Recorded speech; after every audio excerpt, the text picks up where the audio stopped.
Dr. Doreen 𝗟𝗢𝗓 is the Dr. Doreen is an expert in autism. Doreen 𝗟𝗢𝗓. Dr. 𝗟𝗢𝗓. Dr. Doreen 𝗟𝗢𝗓. Dr. Doreen 𝗟𝗢𝗓 is a visionary in the field of autism. Now you can ask her questions on Ask Dr. Doreen.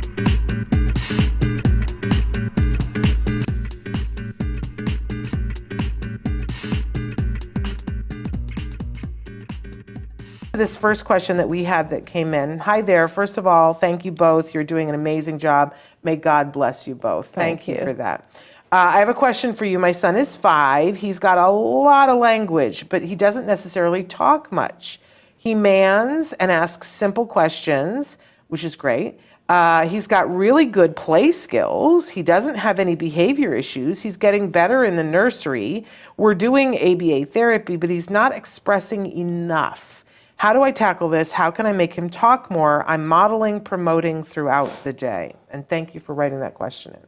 Yeah, that's a great question. And it kind of goes to the core of the whole conversation issue, right? Yeah. And how do we teach conversation? And I was trying to think, what's the easiest way to help this particular parent, but really all parents? Because conversation is one of those things that is different depending on your age, even within typically developing kids, right? So what could be classified as conversation with, let's say, between 2, 3, or 4-year-olds is very different than what is conversation between, let's say, 2 10-year-olds or 18-year-olds or so on. And it not only gets more, longer and more complicated and more complex, it also changes completely in form and content. So I think it's important to try to teach our kids what is age appropriate for them. And when you're looking at, let's say, 2 5-year-olds, again, the other influence is not just age, it's also culture. And in different cultures, there will be conversations that are quite different. So in certain cultures, there's, not a lot of private sharing. In other cultures, there is a lot of sharing. So about private information, for example.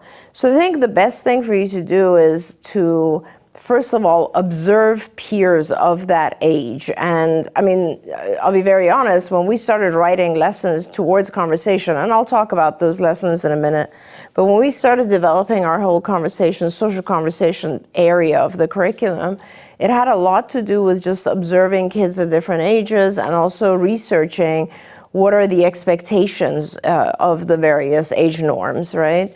And I think you can also do the same thing, which is kind of look at the kids in your child's class or around your child, maybe cousins or so on that are about the same age, and not just look at the frequency of their conversation, but the type.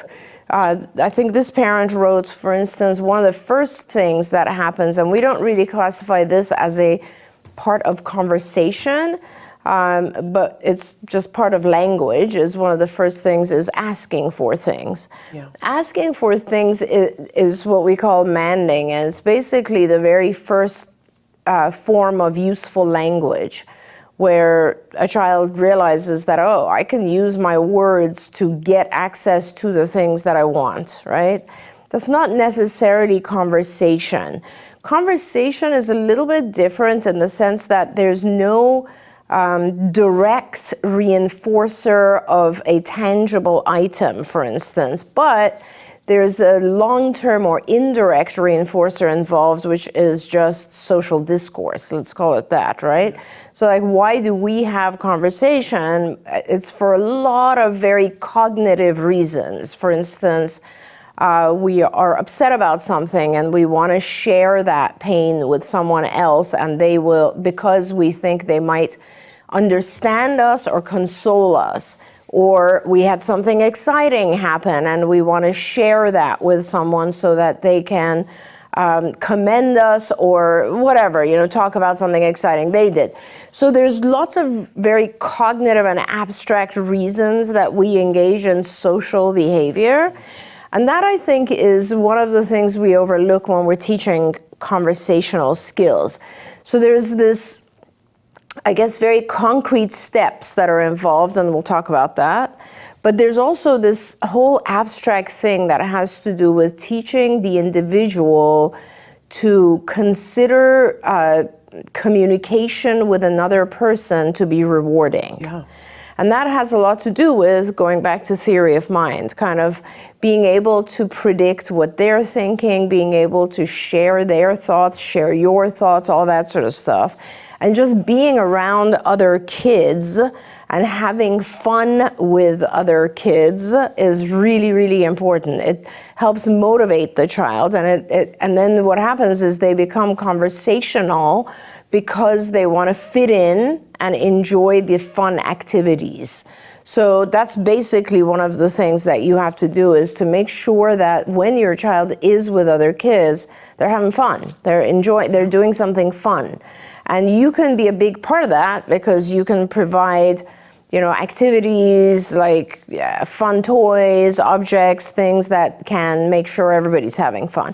This is why it becomes really, really important for kids not to be exposed to social conversation situations until they are capable enough to actually succeed. Because the worst thing that can happen is a child can be involved in a social situation and have a bad experience, and that will honestly delay their desire to socialize. And the desire to socialize is a really big motivator for conversation. Okay, so now with regards to conversation itself, you have to look at content, and the content, there is a lot of different things. We start with, so wherever your child's language is, let's say your child is manding, the next step to manding is requesting. The next step to that, and by the way, you want to make sure they're manding. There's multiple levels of manding or requesting. So the first one is an object is in front of the child, and the child is prompted to, by looking at the object, to ask for it. That's the most simple form of it. After that, we want to make sure the child is asking for things that are not visible.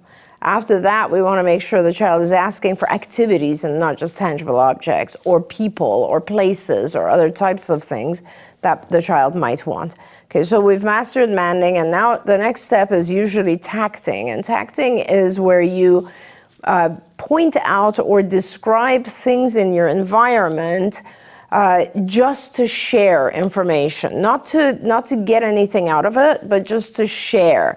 So an example of this is when a very young child will run over to a peer, or will run over to a peer and say, look at my new necklace. Yeah. Or we'll run to mom and dad and say, I made this drawing. Okay, so that's tacting. It's just sharing of something. It's basically one of the early forms of joint attention, because you're trying to get the other individual to see something from your perspective. And that's, the very early forms of bonding has to do with that. I remember being so excited because you guys were trying to teach this to Jem. Yeah. And we went driving around to look at Christmas lights. And my mom and I were in a conversation, and from the back seat, he said, lights! Yeah, there lights! You go. And I went, he did it! Exactly. He did it! Exactly. He wants us to know that he saw the lights. Exactly. And I about crashed the car. My mother went, what just happened? Your 4-year-old just said lights, and I was like, it's huge, Mom. It is huge. It is huge. Yeah, because there's so much that goes into that. The child, we might think the child is just uttering a label, but really what they're doing is they're realizing that you may not be watching the same stuff they're watching, and they want to get your attention onto that thing. So it's an invitation. It's an invitation to share minds. Yes. And that's huge, right? Yes. Especially in autism. So tacting becomes the next level, and it's really important. Then we go on to what we call intraverbals. Excuse me. And intraverbals are when there is no specific visible item, but the child wants you to join minds and share something that is not necessarily visibly present at the moment, right? Like, yesterday I did so-and-so. So one of the things that I often tell parents is to focus on when, and this is a big thing for parents too, when a child comes home from school and you ask, how was your day? Right? And that's a very broad statement, and a lot of times it takes a really long time for our kids to figure out what we expect when we ask that question. So help the child by working with either if they have an aide in the classroom or the teacher could just before coming home give you a list of kind of things that occurred that day. By the way, when you ask someone, just think about these things. When you ask someone, how was your day? They're not going to start with, this morning I did this, then I did this. They're always going to start with the most important or unusual thing. If something unusual happens, that's always the first thing we tell someone. Right. Right? This morning, very early in the morning, my husband left to take my son to the airport, and he had a bunch of experiences, I had a bunch of experiences, so when we connected at like 8 a.m., the very first thing we said was, oh yeah, and this happened to me, and this happened. It's always the unusual stuff, or stuff that is just stays with you more, right? Like was just unexpected. Right. So that's the first thing you want to teach your child. If there's ever an unexpected thing in their day, that's the first thing they need to kind of tell you about. Because our kids don't know that. Exactly. They bury the lead all the time. They'll just, and they kind of want to get you off their back, sort of. Right, so they're like, right. And then I went to English class, or whatever And it we is. had lunch. Yeah, the and we had mundane lunch. thing, Yes, You know, and exactly. then you find out that there was a fire drill and there was the kitchen caught on fire, and you're like, Why bury the didn't you lead. tell me about that? Exactly. And by the way, unusual things, you got to think out of the box, because there's a lot of stuff that can be unusual. When I say unusual things, it's not just like there's a fire alarm. Right. It could also be so-and-so didn't come to school. Okay, so Yes. that's an unusual thing. The teacher laughed at a joke. Like anything that is out of the ordinary or is classified as an event, right? Something that happened that doesn't happen in the course of every day. So those are the things they have to list first. Honestly, the best way, I had a parent who used to actually ask the teacher if it was okay to record like a few hours of the child's day with a mini recorder in the child's backpack. And that gave the parent massive leads as to how to communicate with the child and converse. But you do need a visual or an auditory, some sort of prompt to know what actually took place, because it's very, very hard to keep prodding the child to give you more information. It's much more feasible to do this if you have the ability to lead. Yeah. Initially. We had the aide would send home Exactly. just like, here's how the day went, but then she would say, ask him about these three things, so that we get a prompt. Exactly. Yeah. And you'd want to have you can start with just one, and you don't want to turn this into like a very long exercise, obviously. Oh, they get bored. Yeah, exactly, and frustrated. Yeah. So you kind of want to have you start out with one and make it very, very rewarding. Like if the child says, oh yeah, and the teacher spilled something at lunch, that is fantastic.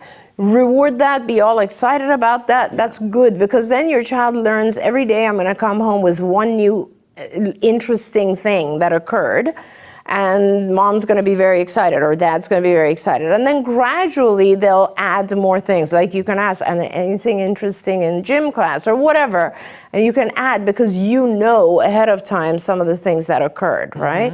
Now, if it's hard to do that with a child who's going to school, remember, you can also start this exercise if you're doing it over the weekend. Let's say if you go to a park, something happens, you talk about it while it's happening, and then later on you're asking your child, like, can you tell me some stuff that happened at the park? Like because tell me about should be its own lesson. And this is a really, really important lesson, where you're getting the child to realize that you were not there, or you may not have seen the same thing they saw, and now they have to tell you all about it. And you can do this in so many different ways, right? I mean, you can have the child watch a 5-minute segment of something on TV, and you walk into the room and say, tell me about what that was. And of course, if you've seen that before, you'll know and you'll be able to prompt. Yeah. Getting the child to tell you about something is super, super important, and then you can start shaping it.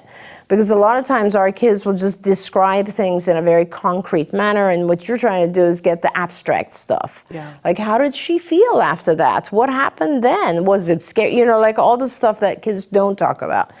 The other stuff that's very important in communication is understanding after the child is able to talk about stuff, you start shaping it in different ways, because it's more about like, who's your audience?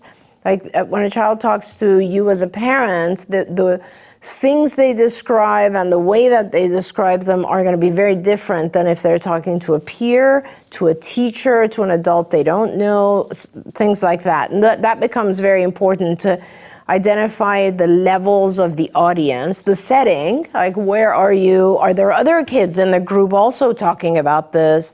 How can they describe these things and allow other kids to also have a turn?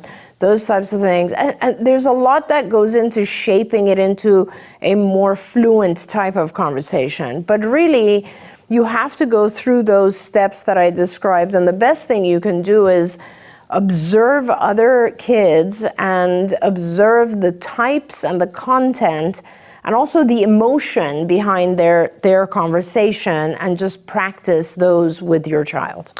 Do you know what has blown my mind in this whole conversation, though, is that I never really thought about before what makes conversation rewarding. Yeah. That phrase of what's in it for me. Yep. And just realizing for myself that there are some people that I love to talk to. Yeah. But I just love to talk to them. And then there are other people that I'm like, oh, I gotta call that person. I know. Right? And thinking about the difference between like what is reinforcing about, and the people that I have a hard time talking about, it's because I don't really know what my footing is in the conversation. The people I love to talk to are people who find me hilarious. Like like if I can make somebody laugh, like I enjoy talking to them. If I can make them laugh. Okay. And can I just stop there? Because that goes to the core of why we socialize. Yeah. And it's a really, really important point, because we socialize, we do pretty much, I mean, as you all know, I always talk about all behavior is motivated by gaining access to something or avoiding something, right? Yeah. The reason we socialize is because we gain access to a feeling of self-contentment and like we feel good about ourselves when we hang out with certain people. Yeah. We don't feel good about ourselves when we hang out with other people. Like you just said, you like socializing with people that find you hilarious. That's because it's a message of success. You have accomplished what you set out to accomplish. It's like, oh, I feel really good because I'm making them laugh. And that's so key to this, because our kids don't really understand how to get that or who they can get that from. Yeah. I'm going to have to process, because that's a whole other way of looking at things. Yeah, it is. That I hadn't thought about before, is why is conversation reinforcing to our kids? Right. And how can, and everybody's different. Like I imagine that, that it's a little weird that I need to be hilarious to people to find that reinforcing, that other people probably, it's like they feel good when people appreciate their advice or their knowledge, or, that's probably right. everybody has everybody has a different thing. Right. And it also is, oh God, there's so much to say about this topic. People are also, that initial motivating thing is masked by other feelings as well. So for instance, someone might really enjoy, getting approval. Yeah. But at the same time, they are very anxious. Yeah. And that masks the need for approval. So there's so much that goes into this whole thing. You have to, the people that you mostly, and this is very important for our kids, that's why they form groups. That's why there are some kids who love other kids who are into robotics, or other kids who are playing with dolls, or whatever it is, because we talk about the same things, we like the same things, we feel like a group, right? Yeah. And that becomes super important for your child. But also remember, your child might really have that desire and motivation, but there could be other things that are masking that, like anxiety. Yeah. And they would rather not have that feeling of, and anxiety is just a feeling of, I will fail.